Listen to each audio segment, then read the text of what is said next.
Qirolli o'g'li. Qashin hozir uni ham urib qo'yadi hozir. Chiroyli bo'layotgan ekan jonivor. Bu qirolli o'g'li ekan, Shu ham bu ishni.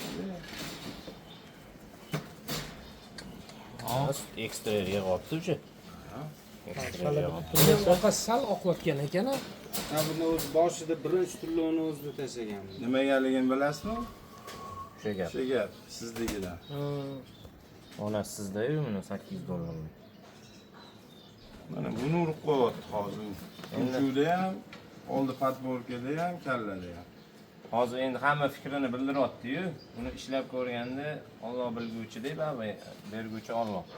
O'shanda bilib olsa bo'ladi, qaysi bilan yuradi, nima. Endi taxminiy biz ham Prosta mana ishlandida qush.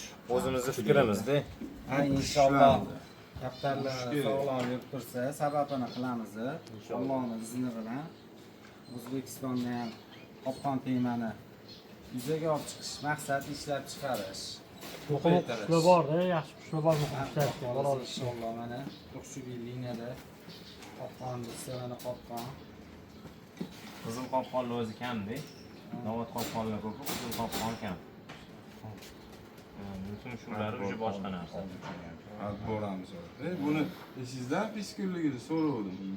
Ha. Menga o'tsin deb. Rang ham ketadi, buni. Bularning sherigi bor, sherigida juda kuchli. Ha, o'ldi. Rang silabiyda hozir mana mana shu yerda. Ha, mana rangi zo'r-ku. Yana zo'rlashtirish kerak. Ya. Men aytayotganim bu qush ishlandida mana. Bu qush ishladi. Mana qilib beraveradi. Vaqt o'tkazish kerak Bu emas. boshqa bilan ishlaydi yoki? Farqi yo'q, mana bu tortadi baribir. Qirolli o'g'lini oldi. O'g'linimi, tuxumnami?